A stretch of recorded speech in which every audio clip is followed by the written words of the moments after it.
Hello दोस्तों, कैसे हो।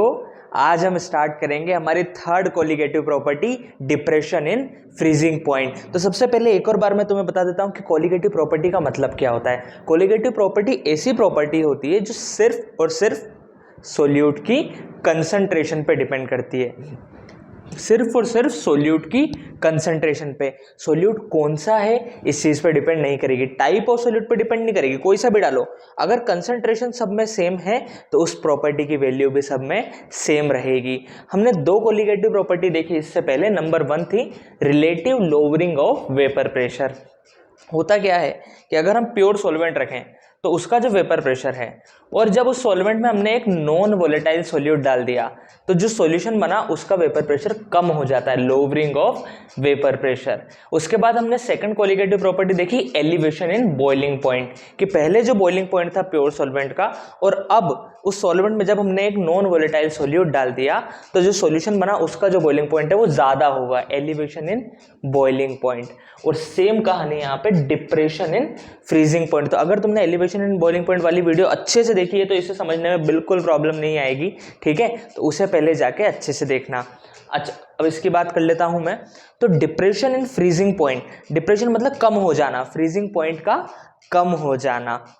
अब फ्रीजिंग पॉइंट के डिप्रेशन की अगर अपन बात करें तो ऐसा क्या होता है। सर पहले जब अपन ने एक प्योर सॉल्वेंट लिया, सॉल्वेंट को कैसे दिखाएंगे। अच्छा, ये बात हमेशा ध्यान रखो कि सॉल्वेंट को हम दिखाते हैं 1 से, क्योंकि सॉल्वेंट पहले डाला जाता है और सोल्यूट उसके बाद डाला जाता है, इसलिए सोल्यूट को दिखाते हैं 2 से। तो 1 मतलब सॉल्वेंट, 2 मतलब सोल्यूट। ओके, चलो। एक क्लोज कंटेनर के अंदर हमने सॉल्वेंट लिया, प्योर सॉल्वेंट, प्योर सॉल्वेंट।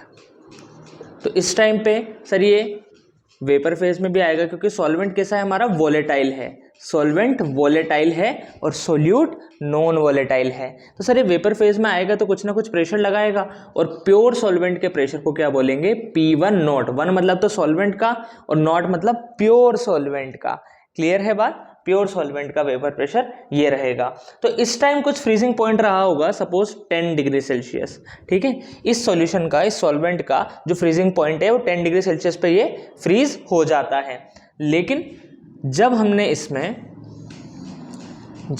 इसमें नॉन वोलेटाइल सोल्यूट डाल दिया, क्या डाल दिया, नॉन वोलेटाइल सोल्यूट। अभी नॉन वोलेटाइल सोल्यूट डाल दिया, 2 भी आ गया पिक्चर में। तो क्या होता है, ये हुआ कि अब जो फ्रीजिंग पॉइंट आया वो आया 4 डिग्री सेल्सियस, यानी कि पहले से कम हो गया। प्योर सॉल्वेंट का जो फ्रीजिंग पॉइंट था नॉन वोलेटाइल सॉल्वेंट डालने के बाद उसका फ्रीजिंग पॉइंट कम हो गया। इसी चीज को हम बोलते हैं डिप्रेशन इन फ्रीजिंग पॉइंट। समझ में आई बात, ठीक है ना, डिप्रेशन इन फ्रीजिंग पॉइंट। अब ऐसा क्यों हो रहा है, इसे समझने के लिए हमें बिल्कुल अच्छे से पता होना चाहिए कि what is the meaning of freezing point. Freezing point की असली डेफिनेशन क्या है, तो उस असली डेफिनेशन को जानते हैं।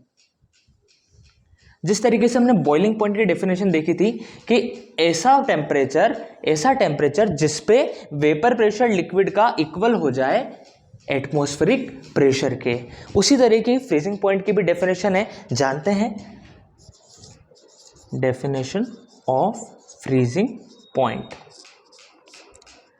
द टेम्परेचर एट विच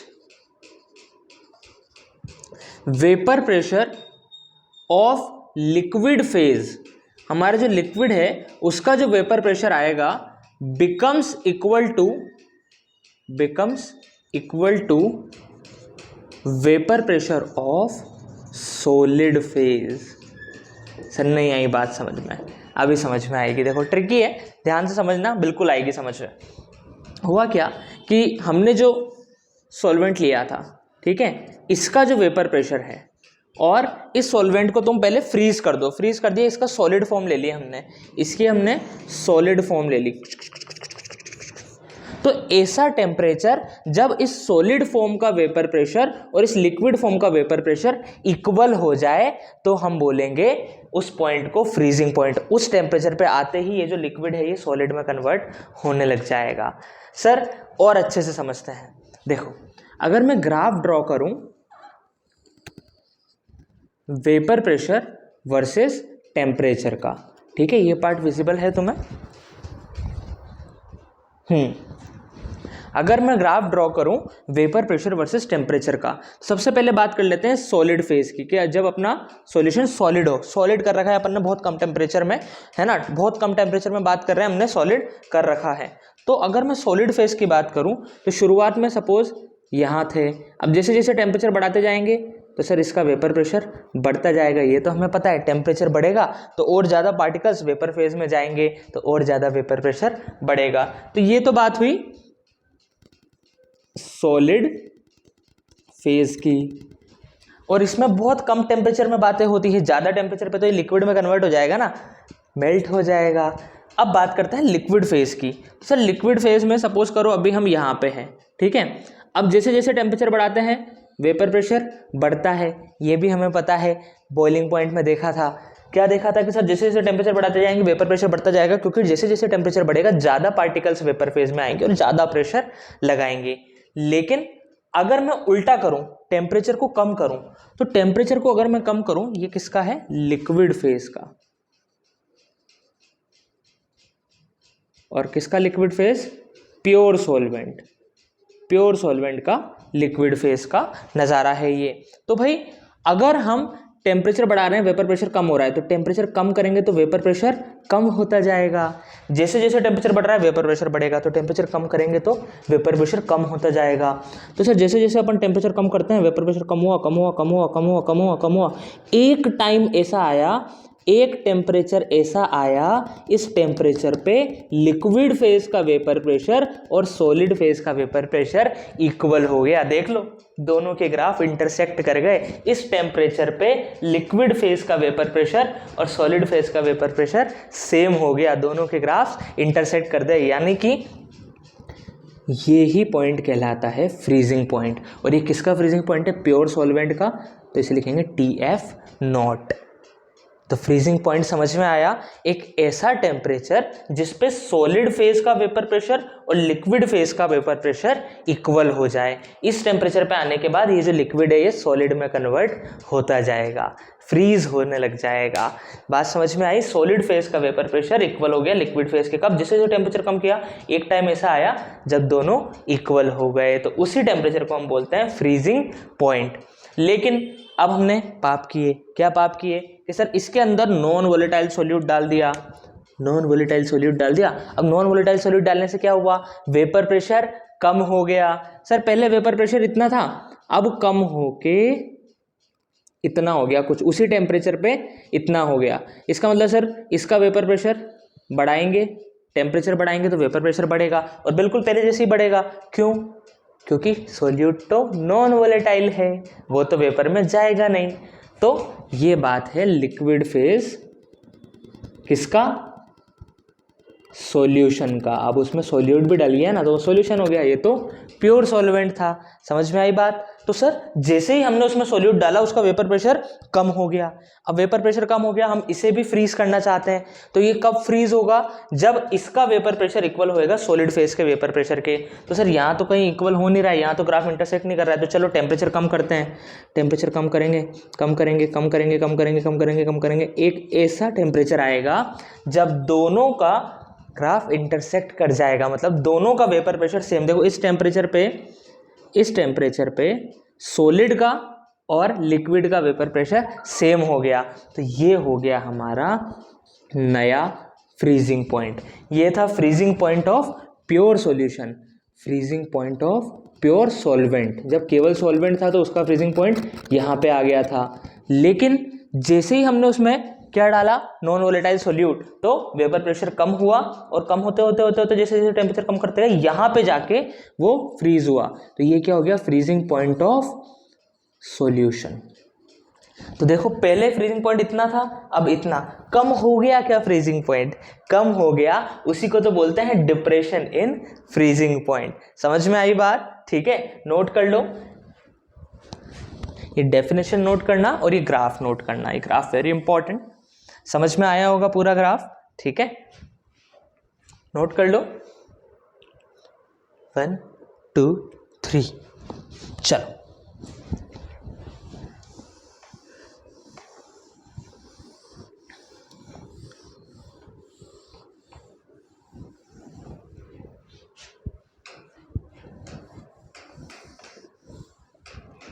अब निकालते हैं कि डिप्रेशन एंड फ्रीजिंग पॉइंट की वैल्यू क्या आएगी। ठीक है, कितने का डिप्रेशन हुआ।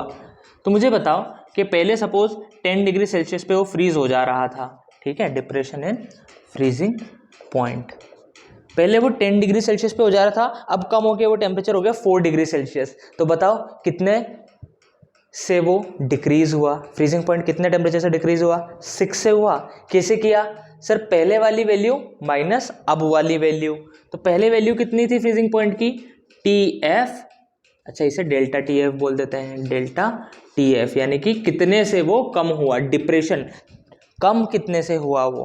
तो डेल्टा TF किसके बराबर हो जाएगा सर, पहले वाली वैल्यू यानी कि TF नोट माइनस TF। अब याद करो हमने बॉइलिंग पॉइंट में क्या देखा था, डेल्टा TB आया था TB माइनस TB नोट, बाद वाली वैल्यू माइनस पहले वाली वैल्यू। तो सर ये तो कन्फ्यूजन है, हम तो गलत कर देंगे। बिल्कुल सवाल ही पैदा नहीं होता गलत करने का। कैसे, अगर दोनों वैल्यू दी जाए तो सिंपल सी बात याद रखो कि बड़ी वैल्यू में से छोटी वैल्यू माइनस करनी है। हमें चेंज चाहिए कि भाई कितने से कम हुआ है कितने से बड़ा। ठीक है, माइनस प्लस से मतलब नहीं है, तो हमेशा बड़ी वैल्यू में से छोटी वैल्यू माइनस करो। ठीक है, ये ट्रिक है, इसे याद रखने की। ट्रिक भी बोल लो और कंसेप्ट भी बोल लो कि बड़ी वैल्यू माइनस छोटी वैल्यू। अब अगर मैं बॉइलिंग पॉइंट की बात करूं तो बॉइलिंग पॉइंट वाली कोलिगेटिव प्रॉपर्टी क्या है, एलिवेशन इन बॉइलिंग पॉइंट, यानी कि बॉइलिंग पॉइंट बढ़ जाता है तो बाद वाली वैल्यू बड़ी रहेगी। तो बाद वाली वैल्यू माइनस पहले वाली वैल्यू, ये पहले वाली तो है प्योर सॉल्वेंट की। और depression in freezing point, freezing point कम हो गया, कम हो गया इसका मतलब क्या हुआ कि बाद वाली छोटी हो गई, तो पहले वाली में से बाद वाली माइनस करनी रहेगी। क्लियर है बात, तो सिंपली याद रह सकता है, इसमें कोई कंफ्यूजन वाली बात नहीं है। तो बड़ी वैल्यू माइनस छोटी वैल्यू, ये आ जाएगा अपना डिप्रेशन इन फ्रीजिंग पॉइंट। अब ये ऑब्जर्व किया गया एक्सपेरिमेंट के बाद कि ये जो डिप्रेशन इन फ्रीजिंग पॉइंट आ रहा है ये डायरेक्टली प्रोपोर्शनल है मोलालिटी के। और मोलालिटी क्या है, सोल्यूट की कंसंट्रेशन ही तो है। ये जो मोलालिटी है ये सोल्यूट की कंसंट्रेशन ही तो है। सेम कहानी, अब सोल्यूट की कंसंट्रेशन है तो फिर सर डायरेक्टली प्रोपोर्शनल का साइन हटाएंगे, एक कांस्टेंट आएगा उसे हम बोलेंगे KF, वहाँ क्या था KBM, तो एक कांस्टेंट आया और ये इसके डायरेक्टली प्रोपोर्शनल। तो सर ये जो प्रॉपर्टी है सिर्फ और सिर्फ एक मोलालिटी पे, सोल्यूट की कंसंट्रेशन पे डिपेंड कर रही है। डिप्रेशन इन फ्रीजिंग पॉइंट सिर्फ सोल्यूट की कंसंट्रेशन पे डिपेंड कर रहा है, इसीलिए तो ये एक कोलिगेटिव प्रॉपर्टी है। Depression in freezing point colligative property क्यों है, क्योंकि ये देख लो ये सिर्फ और सिर्फ सोल्यूट की कंसंट्रेशन पे डिपेंड करती है। अब ये हो गया, अब हम मोलालिटी का फॉर्मूला लगा देते हैं। मोलालिटी क्या होता है, M इज मोलालिटी। मोलालिटी क्या होता है भाई, number of moles of solute upon mass of solvent in kg। ये फॉर्मूले याद रहने चाहिए, अपनी स्टार्टिंग की 2 वीडियोस इसी पे थी, कंसंट्रेशन वाली पे। तो मोलालिटी क्या हो जाता है, number of moles of solute upon mass of solvent in kg। अब रख दो वैल्यू, तो सर ये हो जाएगा, यहाँ लिखता हूँ मैं ताकि 2 पार्ट में हो जाएगा अपना, delta TF is equal to KF number of moles of solute, solute मतलब 2 अपॉन मास ऑफ सॉल्वेंट मतलब W1। kg में लेना है तो हमने ग्राम में लिया है, तो इसे 1000 से डिवाइड कर देंगे। अब ये 1000 डिवाइड में है, ऊपर जाके मल्टीप्लाई में, तो क्या हो जाएगा sir 1000 into KF into N2 upon W1। अब N2 क्या है, number of moles of solute, इसका फॉर्मूला क्या हो जाता है, given mass upon molar mass. तो क्या मैं N2 की जगह लिख सकता हूँ delta TF is equal to 1000 into KF into given mass W2 upon molar mass. तो W1 तो आ गया और इसके साथ कौन आ जाएगा, इसका मोलर मास M2। N2 की जगह क्या लिख दिया, गिवन मास अपॉन मोलर मास। ठीक है, अब यहाँ से हमें निकालना क्या है, ठीक है, टॉपिक क्या है अपना, colligative property and determination of molar mass. तो उस सोल्यूट का हम मोलर मास निकाल सकते हैं। इस M2 को यहाँ ले लो, तो M2 यहाँ आ गया, डेल्टा TF नीचे चला जाएगा, तो 1000 into KF into W2 upon W1 into delta TF। ये आ गया अपना फॉर्मूला। अब बहुत से बच्चे बोलेंगे सर मोलालिटी का फॉर्मूला डायरेक्ट एग्जाम में ही लगा देंगे ना, जो न्यूमेरिकल आएगा उसमें लगा देंगे, आंसर आ जाएगा, फिर इसे क्यों याद रखें? नहीं याद रखो, उसमें है गलती होने के बहुत ज़्यादा चांस। ठीक है, इस फॉर्मूले से डायरेक्ट आंसर आएगा। और ये का यही फॉर्मूला तो बॉइलिंग पॉइंट में भी था, बस KF की जगह KB था और TF की जगह TB था। ठीक है, बस बाकी तो सब कुछ सेम है। 1000 into KF into W2 upon W1 into M2 delta TF। ठीक है, W1 इंटू डेल्टा TF। ये किसका फॉर्मूला है? मोलर मास ऑफ सोल्यूट का। तो यहाँ पे ये जो KF होता है ना स्टूडेंट्स, इसका नाम होता है, उधर क्या था? मोलल एलिवेशन कांस्टेंट, तो इसका क्या हो जाएगा? Molal depression constant. और उसका एक और नाम था एबिलियोस्कोपिक कांस्टेंट, और इसका नाम है क्रायोस्कोपिक और क्रायोस्कोपिक कांस्टेंट। तो सर ये नाम याद रखें क्या? रख सकते हो, नहीं भी रख सकते हो, क्योंकि भाई तुम सोचो कि फ्रीजिंग पॉइंट डिप्रेशन का सवाल आया, उसमें एक ही तो कांस्टेंट है, तो जो भी कांस्टेंट उसने बोला है उसे KF ही तो मानना है। समझ गए मेरी बात को? ठीक है, तो ये हो गया। और इसकी यूनिट क्या आएगी? केल्विन kg पर मोल। वही जो उसकी आई थी, सेम टू सेम कहानी कि सर केल्विन और इसकी क्या होती है? मोल पर kg, तो kg इधर आएगा, तो केल्विन kg और मोल नीचे, केल्विन kg पर मोल। तो KF की यूनिट भी क्या हो जाती है? केल्विन kg पर मोल। ये फॉर्मूला याद रखना है, ये याद रखना है और ये याद रखना है। इतना तुम्हें याद है, तुम दुनिया का कोई भी क्वेश्चन सॉल्व कर सकते हो। ओके, नोट कर लो, नोट कर लो, फिर एक क्वेश्चन करेंगे अच्छा सा। नोट कर लो, वीडियो पॉज करके। 1 2 3।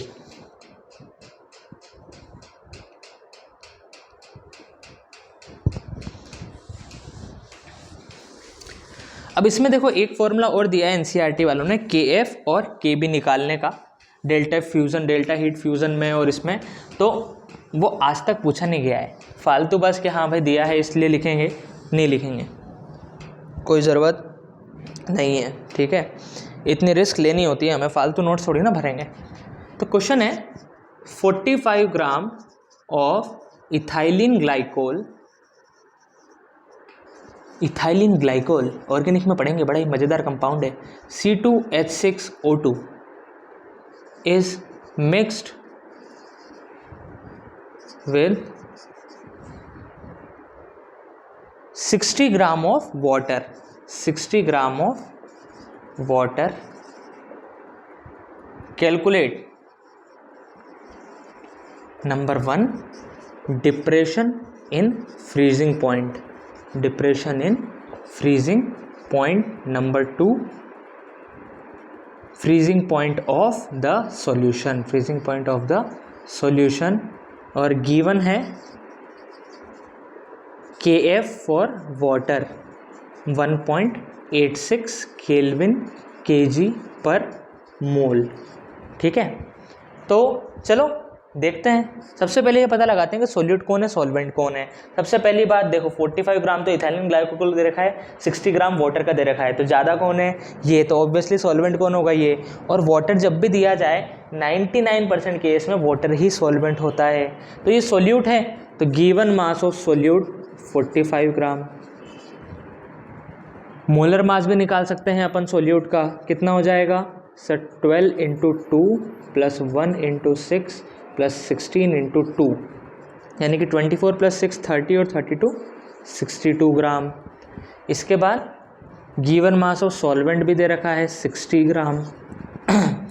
अब हमसे पूछ रहा है KF भी दे रखा है, KF दे रखा है 1.86। हमसे पूछ रहा है डेल्टा TF निकालो। ठीक है, तो कौन सा फॉर्मूला लगा है? लास्ट वाला, वो सबसे अच्छा फॉर्मूला है, उसमें गलती होने के चांस है ही नहीं बिल्कुल भी। तो क्या फॉर्मूला है? M2 is equal to 1000 into KF into W2 upon W1 into delta TF। Delta TF निकालना है तो डेल्टा TF को इधर ले आते हैं, M2 को नीचे भेज देते हैं, तो डेल्टा TF। अच्छा, अब ये बात ध्यान रखना कि हमेशा मास, सारे के सारे मास काय में लोगे? ग्राम में। बच्चे कंफ्यूज हो जाते हैं कि सर मोलालिटी में तो वो उसमें आता है KG में, तो उसके लिए तो ये 1000 लगा लिया अपन ने। अब ध्यान रखना, वहीं चाहे लिख लो जहाँ फॉर्मूला लिख रहा है कि सारे मास चाहे गिवन मास हो मोलर मास हो, ग्राम्स में लेने हैं, सारे मास काय में लेने हैं, ग्राम्स में लेने हैं। क्लियर है बात? ठीक है, तो देखो ग्राम ग्राम ग्राम सब में ग्राम में लेना है, किसी को केजी में कन्वर्ट करने की जरूरत नहीं है। 1000 यहाँ पे इसीलिए है, ये फॉर्मूला लगाना हमेशा, हमेशा ये फॉर्मूला लगाना, बहुत फायदा होगा। तो डेल्टा TF कब नहीं लगाएंगे? जब मोलालिटी ही डायरेक्ट दे दी हो या मोलालिटी पूछी हो, बस बाकी टाइम तो यही फॉर्मूला लगाना है। तो डेल्टा TF इधर आ गया 1000, KF की वैल्यू कितनी है 1.86, W2 का मतलब हो जाएगा मास ऑफ सोल्यूट, ये रहा 45 ग्राम अपॉन 60 इंटू डेल्टा TF नहीं M2 कितना है 62। तो देखो कुछ कैंसिल हो रहा है क्या? हाँ, बहुत बढ़िया कैलकुलेशन है। तो देखो 15 4 ज़ा 60, 15 3 ज़ा 45, ठीक है।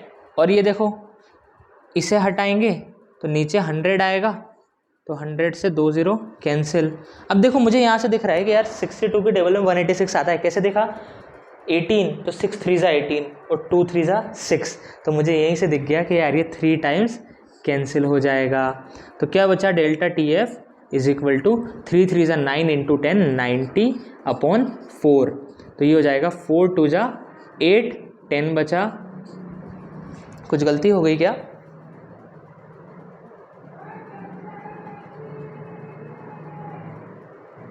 कुछ गलती हुई क्या? 1000 इंटू 1.86 इंटू 45 अपॉन 60 इंटू 62, ठीक है। तो 62 से ये कैंसिल हो गया, तो 3 3 90 हो गया और नीचे 4 ही बचा। तो डेल्टा TF आया 4 2 ज़ा 8 22.5 केल्विन। एक बार मैं चेक कर लेता हूँ क्योंकि मुझे थोड़ा डाउट हो रहा है कि 22.5 तो नहीं आएगा।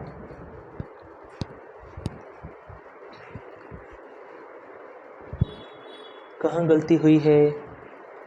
1.86 ही दे रखा है, 45 ग्राम, 600 ग्राम वाटर हमें 600 ग्राम दिया था, ठीक है।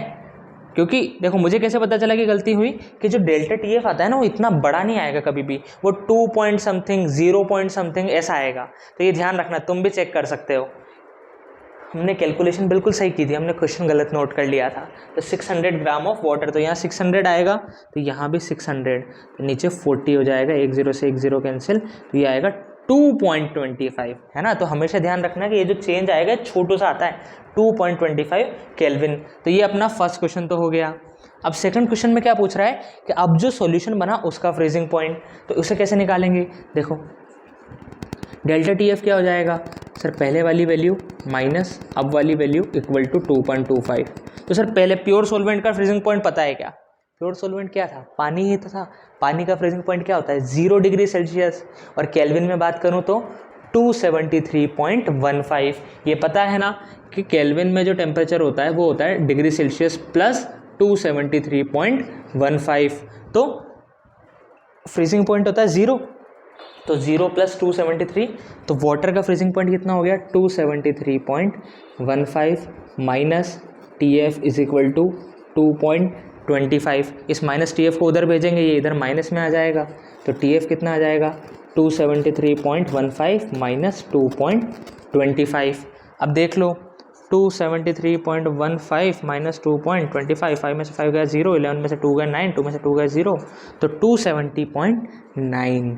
पहले वाटर फ्रीज हो रहा था 273.15 पे, अब 270.9 पे हो जाएगा जब हमने उसमें क्या डाल दिया? इथाइलिन ग्लाइकोल डाल दिया। समझ में आई बात? ठीक है। एक क्वेश्चन मैं तुम्हें होमवर्क के लिए देता हूँ, इसे ट्राई करना, इसे नोट कर लो, है ना। सिंपल फॉर्मूला लगाया, आंसर पाया, यही ब्यूटी है फिजिकल केमिस्ट्री की, ठीक है। ज़्यादा दिमाग नहीं लगाना है, बस फॉर्मूला लगाते टाइम एकदम ठंडा दिमाग रखो कि यार क्या चीज़ लिख रहे हैं, क्या चीज़ लगा रहे हैं, और कुछ भी नहीं है, सारा खेल वहीं पे है। हर सब्जेक्ट तुम्हारी अलग अलग एबिलिटी का टेस्ट लेता है। फिजिक्स लेता है तुम्हारे कंसेप्ट का टेस्ट कि यार जो कंसेप्ट तुमने सीखा है तुम उसे अप्लाई कर पा रहे हो कि नहीं कर पा रहे हो। वहाँ कैलकुलेशन इतनी नहीं आती है, फॉर्मूले इतने कोई हाई फाई नहीं रहते हैं। लेकिन फिजिकल केमिस्ट्री में फॉर्मूले थोड़े हाई फाई रहते हैं, लेकिन उन फॉर्मूले को लगाना, उस फॉर्मूले में क्या चीज़ क्या है ये हमें पता होना चाहिए। क्वेश्चन से हम डेटा इंटरप्रेट कर पा रहे हैं कि नहीं कर पा रहे हैं, इन सारी एबिलिटीज़ का टेस्ट होता है। ठीक है, तो इन पे भी हमें काम करना है। एक क्वेश्चन मैं तुम्हें होमवर्क में देता हूँ।